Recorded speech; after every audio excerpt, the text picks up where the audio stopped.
ስታሊን ዛራ ሚዲያ ኔትወርክ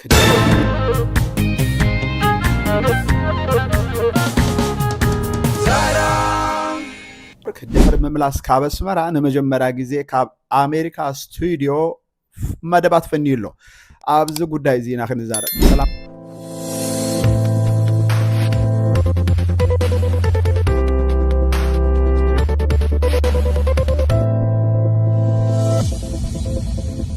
ሰላም ሰላም ኣብ መላእ ዓለም እትነብሩ ተኸታተልቲ ራእይና ከምኡ ድማ ኤር 360 ሰላም ኣምላኽ ምስ ኩልና ይኹን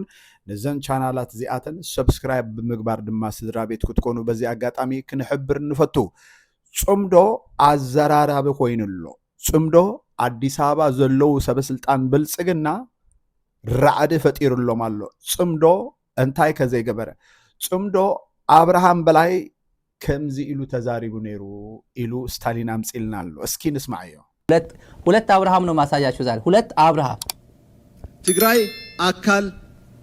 ኢትዮጵያ እያ ካኡ ክሻዕ ዘይወፀት ዝግበሩ ዘይሕጋዊ ርክባት ወንጀል እዮም ጥራሕ ዘይኮነስ ክሕደት እውን እዮም እቶም ጽምዶ ፈጢሮም ዝሓዝውሉ ዘለው አካላት ትግራይ ንኸጥፉ ትተሪፍና ዘሎ መንእሰይ ሕዝውን ክወስዱልና ከጥፉልና እንተ ዘይኮይኖም ናይ ትግራይ ህዝቢ አጀንዳ ክምልሱ ዝኽእሉ አካላት አይኮኑ እዚ በተደጋጋሚ አረጋጊጾምና ምሻዕብያ ጸሚድካ ዝፍጠር ጽቡቕ ነገር ንህዝቢ ትግራይ ክህል ይኽእል ምሻዕብያ ኖት ምስ ህዝቢ ኤርትራ ሻዕብያ መሰረቱን ድሌቱን ትግራዋይ ቅንዒሉ ኸይኸይድ ዝኾነላ ኢትዮጵያ ክትፍጠር ዝሰርሕ እምበር ተጋሩ ቀኒዕና ሓይሊ ሃልይና ተደራጅና ዓቕሚ ሃልይና ክንነብር ዘኽእል ነገር ክርኢ ኣይደልን እዚ ረጋጊጹልና እኮ ብተግባር ተመሊስካ ሕዚ እውን ዝተረፈመሎሞ ይወድኡ ተኣነ ዝደልየ ነበርኩ ምውዳእ بخالي عينت من قد جيره كفتصمو يليو دنقرتات محساب زاوي مأكلات ناتتقمه نجرات كلوكس فحتحت زبل زلو مالت امبار كمزي زسمعهم مويو ጽምዶ ክበሃል ከሎ ህዝብ ትግራይ አይወጽ አካኒ ጽምዶ ክበሃል ከሎ ሻዕቢያን ህዝብ ትግራይ ጥፋት ይዝምነ ጽምዶ ክበሃል ከሎ እንታይ ከዘይበሃል ዘሎ ብልጽግና በአፉ ምዝራብ ሓፊሩ እዩ ምክንያቱ ብልጽግና ወፂኡ ንዝ ጽምዶ እዚ ክኹንን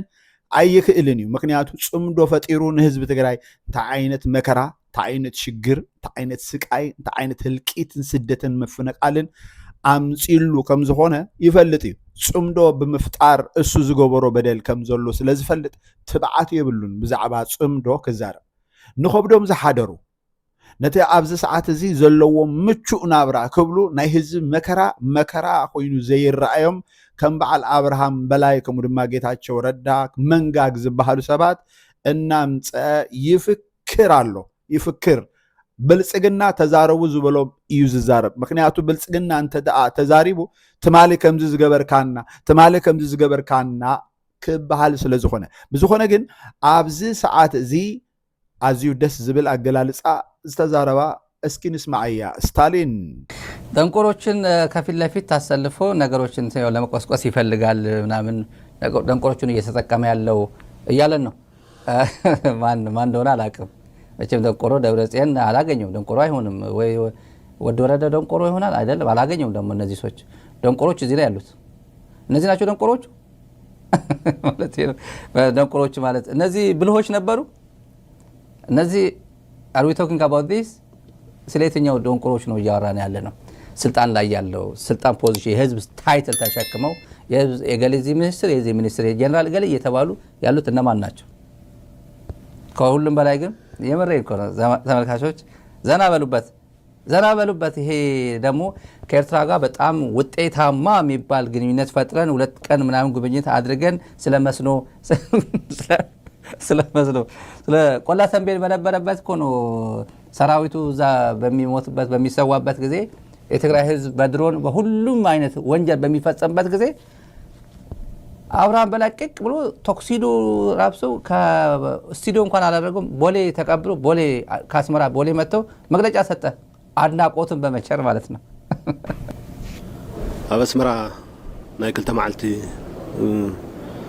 ናይ ስራሕ ጉዕዞ ክቡር ጠቅላይ ሚኒስትር ዝመርሕዎ ቡድን ውፅኢታዊ ዝኾነ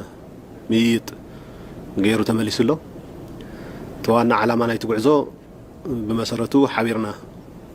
ክልቲኦም ሃገራት ሓቢሮም ክሰርሕዎም ዝግብኦም ናይ ሰላም ናይ ልምዓት ስራሕቲ እንታይ ክኾን ኣለዎም ኣበይ ድሂብና ሓቢርና ክንሰርሕ ንኽእል በተለይ ከዓ ናይ መሰረተ ልምዓት ምትእስሳራት ናይ መንገዲ ናይ መብራህቲ ናይ ቴሌኮም ስራሕቲ ናይ ግድባት ስራሕቲ ኢሪጌሽን ሓዊስካ ሓቢርና ክንለምዐሎም ክንሰርሐሎም ንኽእል ኤርያታት ፈሊና ኣለና ኣብዚ እውን ከመይ ክንሰርሕም ዘለና ተስማሚዕና ኣለና እምበኣር ስታሊን ከም ዘመ ክልተ አብርሃም ከሪአኩም ይልና ሁለት አብርሃም ነው ማሳያችሁ ዛሬ ሁለት አብርሃም ክልተ አብርሃም ከዓ የሪእና ኣሎ እታ ቀዳመይቲ ናይ አብርሃም ጽምዶ መስመስመራ ዝነበረ ንሰላም ንልምዓት ንወፍሪ በቃ ዘይበሎ ነገር የለን ነይሩ ዶ ተልካ አይነበረን ስለዚ እቲ ቀደም ዝነበረ ጽምዶ እንታ ዓይነት ነገር ወሊዱ ከም ዘሎ ፍሉጥ ነገር እዩ እዚ ሕጂ ዘሎ ጽምዶ ንምንታይ እዮም ዝቃወምዎ ዘለዉ እዩ ኣብ ኣስመራ ክበሃል ከሎ ዘይጎይ ሰብ ኮይ ነበረ ናብ ኣስመራ ክበሃል ከሎ እኮ በቃ ዘይጎይ ሰብ ኣይነበረ ሕጂ በዓል ስታሊን ናብ ኣስመራ ክኸዱ ምስራዕኩም ዝሕርቅ ጉዳይ የብልኩምን ዝሕርቅ ጉዳይ ብፍጹም ክህሉ ድማ ኣይምተገበኦን ብዝኾነ ግን ጽምዶ ዘርዓዶ ጽምዶ ዘንቀጥቀጦ ጽምዶ ዘፍርሖ ብዙሕ ናይ ብልጽግና ፖለቲካ ንርኢ ከም ዘለና እዚ ጽምዶ እዚ ውጽኢታዊ እዩ በዚ ከምዚ ዘሎ ናይ አክቲቪስት ምብጽጻሕ ናብቶም ዝለዓሉ ፖለቲከኛታት ናብቶም ዝለዓሉ ገበርትን ሓደግትን ናብቶም ዝለዓሉ ዓበይቲ ሓለፍቲ ኣብ መንጎ ኤርትራን ትግራይን ዘለዉ ጽምዶ ብዓይንና ክንርኢ ንደሊ ኢና በቃ ኣብዚ ሰዓት እዚ ጽምዶ ኣብ ሰሜን ኩናት ደው ከብል ኣለዎ ጽምዶ ኣብ መንጎ ትግራይን ኣብ መንጎ ኤርትራን ኣብ መንጎ ማሕራን ኩናት ከም ዝህሉ እንተደኣ ገይሩ ሕድሕድ ምትኩኳስ ሕድሕድ ምውጋእ እንድሕር ኣትሪፍልና ጽምዶ ብጣዕሚ ጥቕሚ ኣለዎ ገለገለ ደለይቲ ፍትሒ ንጽምዶ ንኩናት እዩ ጸምጻሚዶም ዘለዉ ንሰላም ተዝኸውን ኣይምደገፍኩሞን እኮ ትሽግሩ እኮ ዋላ ንሰላም ምዃኑ እንተትፈልጡውን እወ ንሰላም እዩ ኣይምበልኩምን ምክንያቱ ንስኻትኩም ጽምዶ ጌርኩም ዘለኹም ንሰላም ስለ ዘይኮነ ንብልጽግና ኣሚንኩም ኤርትራውያን ኣብ ትሕቲ ብልጽግና ሰራዊት ከኣቱ ትጉስጉሱ ዘለኹም እስኻትኩም ጽምዶ ንሰላም ኣይኮንኩም ጸሚድኩም ዘለኹም እኳ ደኣ ኣብ ልዕሊ ትግራይ ዓመፅ ቅትለት ጆኖሳይድ ዝፈጽመ ብልጽግና ኣብ ልዕሊ ኤርትራ ከምኡ ንክፍጽም ትደልዩ ተሓስቡ ትምነዩ ብከምዚ ዓይነት መንገዲ ከዓ ስልጣን ክትሕዙ ትምኒት ስለ ዘለኩም ተዘይኮይነ ካላ ኣይኮነን ንህዝቢ ትግራይ ምሕላይ ዘይምሕላይ ንህዝቢ ትግራይ ምጭናቕ ዘይምጭናቕ ግደፍ ወዳሕን ንሱ ንፖለቲካዊ ሕርያ ንፖለቲካዊ ፕሮፓጋንዳ ተጠቀምኩሞ ትዛረቡ ወዳ እምበር ካላ ኣይኮነን ንህዝብኩም መጀመርያ ሕልዩ ኣብ ጎኒ ህዝቢ ትግራይ ኣለና ምባል ግዲፍኩም ኣብ ጎኒ ህዝቢ ኤርትራ ኣለና ምባል እሱ እዩ ትመልክዕ ሰብ ንነብሱ ተዘይፈይቱ ንኻልእ ክፈቱ ኣይክእልን እዩ ሰብ ንሃገሩ ተዘይፈቱ ንኻልእ ሃገር ክፈቱ ኣይክእልን እዩ ብዝኾነ ግን እዚ ጽምዶ እዚ ጽቡቕ እዩ ዝኸይድ ዘሎ ዩቲዩብ ላይ ምናምን የቀሩ አሉ የኤርትራ ተቃዋሚዎች እንጂ አሁን ሌሎቹ ኑ እያለ አዲስ አይጠራቸዋል ዩቲዩብ ላይ ያሉ ልጆችም አሉ በነገራችን ላይ አንድ ዩቲዩብ ላይ አስመራ ከሄድኩኝ በኋላ አንድ ተቃዋሚ ያው ብርጌድ ሐመድ የሚባል ደጋፊ ሚዲያ ላይ አለ ጅልጥ ነው ዝም ብሎ ተራ ጅልጥ ነው ማለት ጅልጥ ያው ጅልጥ ታውቃላችሁ እና ቀልድ ነው ከነሱ ትላልቆቹ ጋር ከኤርትራ ትላልቆች ማለት ስም መጥቀስ አያስፈልግምና አንዱ ተመልከተው እራት እየበላን ነው እራትና ተመልከተው ስታሊን ድሮ ቲኤምኤች ላይ የተናገርከውን ንግግር ሻዕቢያ ኤርትራ መንግስት ምናምን እና በፌስቡክ የጻፍኳቸውን ዩቲዩብ የተናገርኳቸውን ይሄ በትግሉ ጊዜ በመናገረው ይሄው ትላንት እኮ እንደዚህ ይላችሁ ነበር እኮ እንዴት እንደዚህ ያለ ሻዕቢያ እንትን ሲያደርግ ነበር እናንተን እንደዚህ ሲያደርግ ነበር እንዴት አስመራ ተቀበላችሁት ግደሉት ወይ እሰሩት ይሄው እነሱ እንደማለት ነው ልጁ እንደዚህ የሚጽፈው ማለት ነው። ዩቲዩብ ላይ ተጥዶ 6-5 ዩቲዩብ ላይ ነው የሚውለው። መጣበታል ሌላ ጊዜ አጀንዳ አላደርገውም፣ ግን የገረመኝ ነው። እኔ አይደለም የገረመኝ፣ እኔ ስለማውቀው ነው። እነሱ ግን እንዴት እንደተረዱት ተመልከተው። አይተዋል። ይሄ እኮ እየነገረን ነው። እኛ ልክ እንደማናቅ አንተ ያንተን አቋም እንደማናቅ ስታሊን ማን ነው ማለት እንደማናቅ ቴሜች ላይ ዛራ ሚዲያ ላይ ይሄን ሁላ ትግል እንደማናቅህና ዝም ብለ እንደገባ አስመስሎ ይሄው እንደዚህ እኮ ይላችሁ ነበር እኮ ብሎ እኮ በሱ ቤት እኮ እያጋፈጠ እኮ ነው ለሰሩት ገደሉት ማለት እኮ ነው ብሎ አንድ ትልቅ ሰው ነው። ስም አርጋ ያስፈልግም እንዲህ ብሎ ሲያሳየ አላየሁትም ነበር። ባጽዕ ምናምን ውለን የመጣለውና እንዲህ ብሎ ትግል ነው፣ ቀውጢ ትግል ነው የገጠሙት። እኔን ኤክስፖዝ የማድረግ ማለት ነው። እኔን ኤክስፖዝ አድርጎ በቃ እዛው ሎክ አርጉት፣ ቆልፉት፣ እንዳትለቁት፣ ገደሉት ብሎ ማለት ነው። ይሄ ትግል ነው እነሱ። ይሄ ጅልጥ ያልኳቸው አዲስ አበባ መቀለ የሚንቀሳቀስ ነው። ራሱ ሄዶ አዲስ አበባ ከአብይ ጋር ዘና ብሎ የሚመጣ ሰው ነው እና እሱ ግን እንደዚህ አድርጎ ይጽፋል። እንታይ ኣለኩም ሓሳብ ርእቶ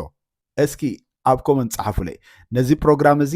ንምዕባይን ከምኡ ድማ ኣብዚ መደብ እዚ ኩሉ ግዜ እንዝርግሖ ተፈላለየ ሓሳባት ናባኹም ንኽበፅሕ ኩሉ ግዜ ሰብስክራይብ ምግባር ሼር ላይክ ብምግባር ድማ ስድራ ቤት ኮይንኩም ክትከታተሉና ብክብሪ ንዕድም። ጽምዶ ይበቃ ከም ስሙ ምጽማድ እዩ። ይቀኒየለይ ኣብ ካልእ ፕሮግራም ይራኸበና።